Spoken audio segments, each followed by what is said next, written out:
ધોરણ 7 ચેપ્ટર 11 પર્યાવરણના ઘટકો અને આંતર સંબંધો. પૃથ્વી સૂર્યમંડળનો એકમાત્ર એવો ગ્રહ છે કે જેને કુદરતી પર્યાવરણની ભેટ મળી છે. પર્યાવરણ ન હોત તો આપણું અસ્તિત્વ જ ન હોત. પર્યાવરણના કારણે માનવ જીવન ધબકતું રહે છે.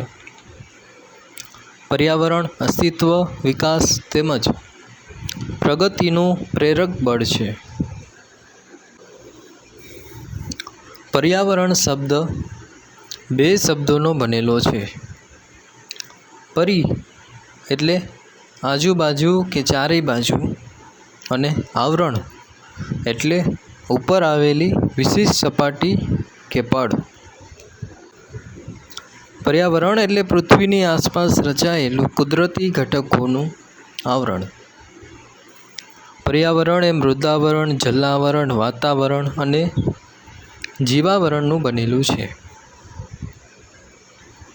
પર્યાવરણના ઘટકો. પર્યાવરણ મુખ્ય 4 ઘટકોનું બનેલું છે. આ 4 ઘટકોમાં મૃદાવરણ, જલાવરણ, વાતાવરણ અને જીવાવરણનો સમાવેશ થાય છે. આ 4 આવરણો વિશે ધોરણ 6માં અભ્યાસ કર્યો હશે. આપણે તેના વિશે ટૂંકમાં સમજીએ. પહેલું, મૃદાવરણ. પૃથ્વીના ઉપરના ઘન પોપડાને મૃદાવરણ કહે છે. આ પોપડો ખડક, ખનિજો અને માટીથી બનેલો છે. મૃદાવરણની બહુવિધ ઉપયોગિતા એ છે કે તે સજીવ સૃષ્ટિ માટે રહેઠાણ, ખેતી માટે જમીન તથા ઉદ્યોગો માટે કાચો માલ પૂરો પાડે છે. બીજું, જલાવરણ. પૃથ્વી સપાટીનો નીચાણવાળો ભાગ પાણીથી ઘેરાયેલો છે, જેને જલાવરણ તરીકે ઓળખાય છે. પાણીના વિભિન્ન સ્ત્રોત જેવા કે મહાસાગરો, સાગરો, સરોવરો, નદીઓ વગેરેથી બનેલ છે. પાણી સજીવ સૃષ્ટિ માટે અનિવાર્ય છે, તેમજ મહાસાગરો પણ સંસાધનોના ભંડાર છે. ત્રીજું, વાતાવરણ. પૃથ્વીની ચારેય બાજુએ વીંટળાઈને આવેલા હવાના આવરણને વાતાવરણ કહે છે.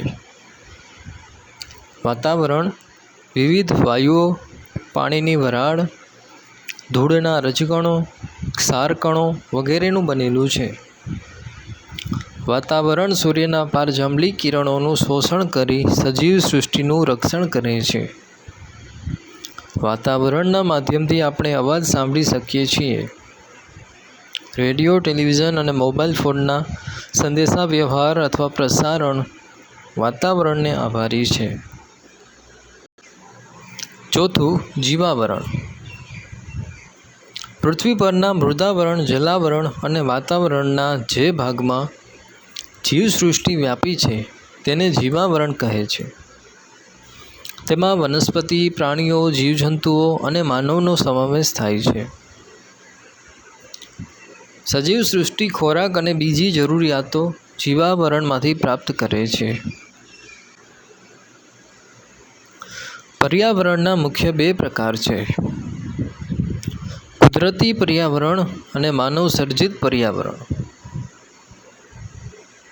કુદરતી પર્યાવરણમાં જૈવિક ઘટકો જેવા કે વનસ્પતિ સૃષ્ટિ, પ્રાણી સૃષ્ટિ અને માનવનો સમાવેશ થાય છે. અજૈવિક ઘટકોમાં ભૂમિ, જળ, હવા વગેરેનો સમાવેશ થાય છે. માનવ સર્જિત પર્યાવરણ માનવના બુદ્ધિ કૌશલ્યથી જૈવિક અને અજૈવિક ઘટકો સાથેની આંતરક્રિયાથી માનવ નિર્મિત પર્યાવરણ નિર્માણ પામે છે. માનવ નિર્મિત પર્યાવરણ. માનવ આસપાસના પર્યાવરણ સાથે આંતરક્રિયા કરે છે. પોતાની જરૂરિયાત મુજબ તેમાં પરિવર્તન કરે છે. આદિકાળમાં મનુષ્ય ભટકતું જીવન જીવતો હતો અને પોતાની જરૂરિયાત માટે પર્યાવરણને અનુકૂળ બનતો હતો. તેનું જીવન સરળ અને જરૂરિયાતો મર્યાદિત હતી. તેથી આસપાસના પર્યાવરણમાંથી તમામ જરૂરિયાતો પૂરી થઈ જતી હતી. સમય સાથે પરિવર્તન થયું અને જરૂરિયાતોમાં પણ વધારો થયો. મનુષ્યએ પર્યાવરણનો ઉપયોગ અને તેમાં પરિવર્તન કરવાની રીતો શીખી લીધી. પરિણામે ખેતી, પશુપાલન, ચક્રની શોધ, ઔદ્યોગિક ક્રાંતિના કારણે ઉત્પાદનમાં વધારો થયો. આ માનવ નિર્મિત પર્યાવરણને સાંસ્કૃતિક પર્યાવરણ તરીકે પણ ઓળખવામાં આવે છે. પાણીનું વિતરણ. પૃથ્વી સપાટી પર ભૂમિ વિસ્તાર કરતાં પાણીનો વિસ્તાર વધારે છે. તે પૃથ્વી સપાટીનો આશરે 71% વિસ્તાર રોકે છે. પાણીના વિશાળ જળભંડાર ધરાવતા ભાગોને મહાસાગર કહે છે. પૃથ્વી પર 4 મહાસાગરો આવેલા છે, જે આ પ્રમાણે છે. પહેલું પેસિફિક, બીજું એટલાન્ટિક, ત્રીજું હિંદ અને ચોથું આર્કટિક. આ બધા જ મહાસાગર એકબીજા સાથે જોડાયેલ છે. આ મહાસાગરો ખૂબ જ વિશાળ અને ઊંડા છે. પેસિફિક મહાસાગરમાં તો 10 થી 11 કિલોમીટર જેટલી ઊંડી ખીણ આવેલી છે. પૃથ્વી સપાટી પરનું મોટાભાગનું પાણી ખારું છે. તે મુખ્યત્વે મહાસાગરો અને સમુદ્રમાં રહેલ છે. મીઠા પાણીનો મુખ્ય સ્ત્રોત હિમશિખરો, ભૂમિગત પાણી, મીઠા પાણીના સરોવર, નદીઓ વગેરે છે. સમુદ્રના મોજાં. સમુદ્રના મોજાં વિવિધ પ્રકારના બળોથી ઉદ્ભવે છે. સામાન્ય મોજાં સમુદ્રની સપાટી પર વાતા પવનોથી સર્જાય છે. વંટોળ કે વાવાઝોડાથી ઊંચા મોજાં ઉછળે છે. આ મોજાં સમુદ્ર કિનારે પહોંચે છે ત્યારે ભારે નુકસાન કરે છે. ભરતી ઓટ. દિવસમાં 2 વખત સમુદ્રની સપાટી સમયાંતરે ઊંચી ચડે અને નીચે ઉતરે છે. સમુદ્રની આ ચડ ઉતરની ઘટનાને ભરતી ઓટ કહે છે. ભરતીના સમયે સમુદ્રનું પાણી મોજારૂપે કિનારા તરફ ઘસી આવે છે, જ્યારે ઓટના સમયે સમુદ્રનું પાણી કિનારાથી સમુદ્ર તરફ પાછું ફરે છે. 2 ભરતી કે ઓટ વચ્ચેનો સમયગાળો આશરે 12 અને 25 એટલે કે 12.25 કલાક જેટલો હોય છે. સૂર્ય અને ચંદ્રના ગુરુત્વાકર્ષણ બળના કારણે પૃથ્વી પર ભરતી ઓટ આવે છે. સૂર્ય ચંદ્ર કરતાં દ્રવ્યમાનમાં ઘણો મોટો છે, પરંતુ ચંદ્રની સરખામણીમાં પૃથ્વીથી દૂર આવેલ છે. તેથી પૃથ્વી પર ચંદ્રનું ગુરુત્વાકર્ષણ બળ વધુ છે. પૃથ્વીના જુદા જુદા ભાગ સૂર્ય અને ચંદ્રની સામે આવે છે, માટે અલગ અલગ સમયે ભરતી ઓટ આવે છે. અમાસ અને પૂનમના દિવસે સૂર્ય, પૃથ્વી અને ચંદ્ર લગભગ એક સીધી રેખામાં આવે છે. તે સ્થિતિના પ્રભાવથી મોટી ભરતી આવે છે, જ્યારે સુદ અને વદની મધ્યના દિવસોએ ગુરુત્વાકર્ષણ ઘટતા ભરતી નીચી આવે છે. મહાસાગરીય પ્રવાહો. ધરતી પરની નદીઓની જેમ મહાસાગરોમાં પણ વિશાળ પાણીનો જથ્થો હજારો વર્ષથી નિશ્ચિત દિશામાં વહે છે. આ પ્રવાહોને મહાસાગરીય પ્રવાહ કહે છે. આ પ્રવાહો ગરમ અથવા ઠંડા હોય છે. પ્રવાહોના ઉદ્ભવના કારણો સૂર્યશક્તિ, પવનો, જળ, સમુદ્ર જળની ક્ષારતા, અને પૃથ્વીનું પરિભ્રમણ મુખ્ય છે. મોટે ભાગે ગરમ પ્રવાહો વિષુવવૃત્તથી ધ્રુવો તરફ અને ઠંડા પ્રવાહો ધ્રુવોથી વિષુવવૃત્ત તરફ ગતિ કરતા હોય છે. પર્યાવરણના ઘટકો વચ્ચેના આંતરસંબંધો. પર્યાવરણના તમામ ઘટકોમાં માનવ કેન્દ્ર સ્થાને છે. પર્યાવરણના જુદા જુદા ઘટકો કેટલાક ભૌતિક ચક્રોથી એકબીજા સાથે જોડાયેલા છે. આ ભૌતિક ચક્રો માનવીય પ્રવૃત્તિઓથી પ્રભાવિત થાય છે. વૃંદાવરણમાં માનવી ખનિજ પ્રાપ્ત કરવા માટે ઉત્ખનન કરે છે. તે ખાડાઓમાં પાણી ભરાતા તે જલાવરણનો ભાગ બને છે. વાતાવરણમાં તાપમાન વધતા જલાવરણમાં રહેલ પાણીનું બાષ્પીભવન થાય છે અને તે વાતાવરણમાં ભળે છે. વાતાવરણમાં રહેલ ભેજનું ઘનીભવન થતાં વાદળો બંધાય છે અને વરસાદ થાય છે. તે પાણીના વહેવાથી મૃદાવરણનું ધોવાણ થાય છે અને વિવિધ ભૂમિ સ્વરૂપો રચાય છે.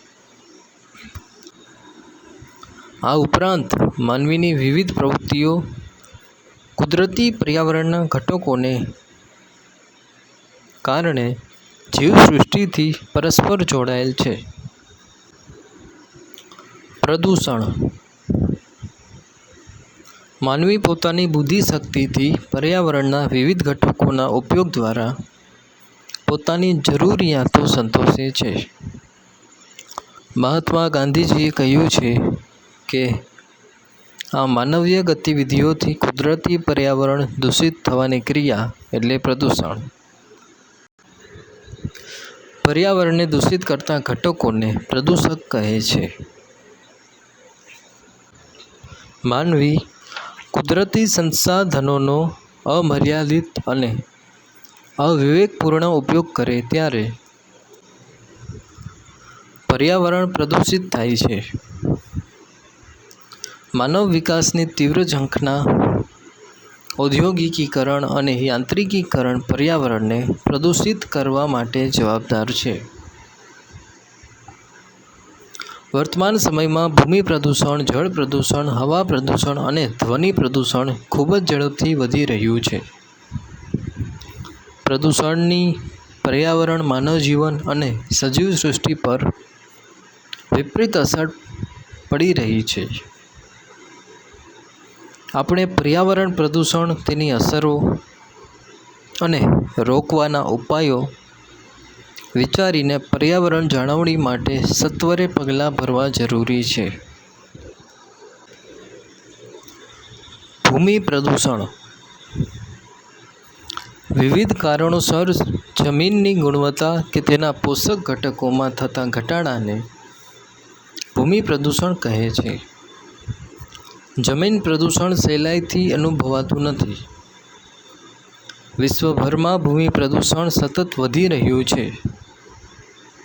ઘર વપરાશનો ઘન કચરો કે પાણીનો નિકાલ, ફળદ્રુપ કે ખેતીલાયક જમીન પર ઉદ્યોગો સ્થાપવા, ઉદ્યોગોમાં વપરાયેલ દૂષિત પાણી ખુલ્લી જમીન પર છોડવું, ઉદ્યોગોનો ઘન કચરો જમીન પર ફેંકવો, ઉત્ખનનની પ્રવૃત્તિઓ, બાંધકામની પ્રવૃત્તિઓ, ખેતી માટે રાસાયણિક ખાતર, અતિ સિંચાઈ અને જંતુનાશક દવાઓનો વધારે પડતો ઉપયોગ તેમજ પ્લાસ્ટિકના ઉપયોગથી જમીન પ્રદૂષિત થાય છે. જાણવું ગમશે. પંજાબમાં નાઇટ્રોજનયુક્ત રાસાયણિક ખાતરોના વધારે વપરાશના કારણે જમીન પ્રદૂષણ થયું છે. પંજાબના હોશિયારપુર, ભટિંડા અને હરિયાણાના રોહતક જિલ્લાના ગામડાઓમાં રાસાયણિક ખાતરના અતિશય વપરાશથી કૂવાઓના પાણી ભયજનક સપાટીએ દૂષિત થયું છે. તેને પરિણામે ત્યાં વસતા લોકો વિવિધ રોગોના ભોગ બન્યા છે. કેન્સર અને આંતરડા તથા પેશાબના રોગોનો વધારે ફેલાવો થયો છે. ભૂમિ પ્રદૂષણ રોકવાના ઉપાયો. જંતુનાશક દવાઓ અને રાસાયણિક ખાતરના બદલે જૈવિક અને દેશી ખાતર, લીલો પડવાશનો ઉપયોગ કરવો જોઈએ. જંતુનાશક દવાઓનો મર્યાદિત ઉપયોગ કરવો જોઈએ. ઘન કચરાનું વર્ગીકરણ કરી તેને પુનઃ ઉપયોગમાં લાવવો જોઈએ. પ્લાસ્ટિક કે ઘન કચરાનું રિસાયક્લિંગ કરીને પુનઃ ઉપયોગ કરવો જોઈએ. ખેતીમાં ટપક અને ફુવારા સિંચાઈ પદ્ધતિનો ઉપયોગ કરવો જોઈએ. જળ પ્રદૂષણ. જળ જ્યારે તેના નિર્ધારિત ઉપયોગ માટે અયોગ્ય બને અને તેમાં બાહ્ય અશુદ્ધિઓ ભળે ત્યારે તેવા દૂષિત જળને જળ પ્રદૂષણ કહે છે. ગટરનું પાણી, ઉદ્યોગોથી પ્રદૂષિત પાણી, ખનિજ તેલ વાહક જહાજોમાંથી થતું ગળતર એટલે કે રિસાવ, ખેતીમાં વપરાતા રાસાયણિક ખાતરો અને જંતુનાશકો વગેરે જળ પ્રદૂષણ માટે જવાબદાર છે. જળ પ્રદૂષણ અટકાવવાના ઉપાયો. ઘર વપરાશ અને ઉદ્યોગોથી પ્રદૂષિત પાણીને શુદ્ધિકરણની પ્રક્રિયા કર્યા બાદ જ તેનો નિકાલ કરવો જોઈએ. શુદ્ધિકરણ પ્રક્રિયા કર્યા સિવાયના ગંદા પાણીના નિકાલ પર કડક નિયંત્રણો રાખવા જોઈએ. પાણીને પ્રદૂષિત કરતા પદાર્થોના વપરાશ પર અંકુશ રાખવો જોઈએ. હવા પ્રદૂષણ. ઉદ્યોગો, મિલો, કારખાના, તાપ વિદ્યુત મથકો વગેરે દ્વારા છોડવામાં આવતા ગેસ કે ધુમાડો વાતાવરણમાં ભળે છે તેને હવાનું પ્રદૂષણ કહે છે. હવાના પ્રદૂષણ માટે હવામાં ઉડતા રજકણો જેવા કે બળતણ તરીકે વપરાતા કોલસાના રજકણો, કારખાનાના ધુમાડાથી કાર્બનયુક્ત રજકણો ભળે છે. આ ઉપરાંત પેટ્રોલ અને ડીઝલથી ચાલતા વાહનોના ધુમાડામાં રહેલ નાઇટ્રસ ઓક્સાઇડ, કાર્બન મોનોક્સાઇડ, બેન્ઝોપાયરીન અને કાર્બન ડાયોક્સાઇડ જેવા હવાના પ્રદૂષકો ભળે છે. ખનન અને બાંધકામની પ્રવૃત્તિથી પ્રદૂષકો હવામાં ઉમેરાય છે. ખેતીનો ઘન કચરો સળગાવવાથી પણ હવાનું પ્રદૂષણ વધે છે. હવા પ્રદૂષણ અટકાવવાના ઉપાયો. હવા પ્રદૂષણ રોકવા માટે સરકારે કાયદા બનાવી ચુસ્તપણે અમલ કરાવવો જોઈએ. ધુમાડો અને ઝેરી ગેસ ફિલ્ટર થાય તેવા સાધનો વિકસાવવા જોઈએ. કોલસા, પેટ્રોલ, ડીઝલ વગેરેનો જરૂર પૂરતો જ ઉપયોગ કરવો જોઈએ. પ્રદૂષણ મુક્ત એવા CNG, PNG, સૌર ઉર્જા વગેરેના ઉપયોગોને પ્રોત્સાહિત કરવા જોઈએ. જાહેર પરિવહનમાં મુસાફરી માટે લોકજાગૃતિ ફેલાવવી જોઈએ. વાહનો માટે PUCનો કડક અમલ કરાવવો જોઈએ. ધ્વનિ પ્રદૂષણ. બિનજરૂરી વધુ પડતો અસહ્ય અવાજ એટલે ઘોંઘાટ.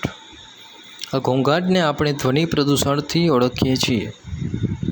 ઘોંઘાટ દરેક વ્યક્તિ માટે સાપેક્ષ હોય છે. હળવું સંગીત સાંભળનાર વ્યક્તિ માટે રોક સંગીત ઘોંઘાટ લાગે છે, જ્યારે રોક સંગીતના ચાહક માટે તે કર્ણપ્રિય હોય છે. કારખાનાઓમાં ચાલતા યંત્રો, વાહનોના કર્કશ અવાજ અને હોર્નનો અવાજ, સિનેમાઘર, ટીવીનો વધુ પડતો અવાજ ધ્વનિ પ્રદૂષણ વધારે છે. જેટ વિમાનો અને યુદ્ધ વિમાનોનો કર્કશ તથા તીણી ગર્જના, વિવિધ પ્રકારની સાયરનોનો અવાજ ધ્વનિ પ્રદૂષણમાં વધારો કરે છે. સામાજિક પ્રસંગે વપરાતા લાઉડસ્પીકરો, બેન્ડ બાજા, ઢોલ નગારા, ડીજેનો અવાજ, ઉત્સવો અને ઉદ્ઘાટન પ્રસંગે કરવામાં આવતી આતશબાજી, જાહેર કાર્યક્રમો, ચૂંટણીની રેલીઓ, જાહેરાતોનો અવાજ પણ ધ્વનિ પ્રદૂષણ કરે છે.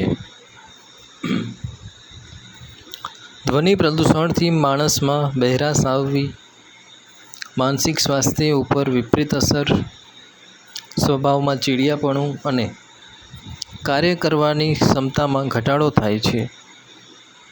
વધારે પડતા ઘોંઘાટથી ઘણા કીટકો અને જીવાણુઓ નાશ પામે છે. ધ્વનિ પ્રદૂષણ અટકાવવાના ઉપાયો. સિનેમાઘર, જાહેર સભાગૃહોમાં ધ્વનિ શોષક યંત્રો અને પડદા લગાવવા જોઈએ. સામાજિક પ્રસંગ, ઉત્સવો, ઉદ્ઘાટન પ્રસંગો વગેરેમાં બિનજરૂરી ઘોંઘાટ ટાળવો જોઈએ. ઉદ્યોગો, વિમાન મથકોની આસપાસ વધારે વૃક્ષો ઉછેરવા જોઈએ.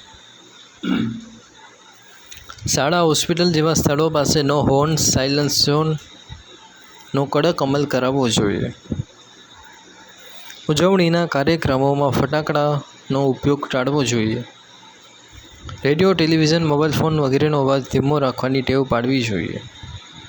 યંત્રો અને વાહનોને સમયાંતરે સર્વિસ, રિપેરિંગ કરાવવા જોઈએ. માનવીની ઉપરયુક્ત વિવિધ પ્રવૃત્તિઓથી જમીન, જળ, હવા અને ધ્વનિ પ્રદૂષિત થાય છે.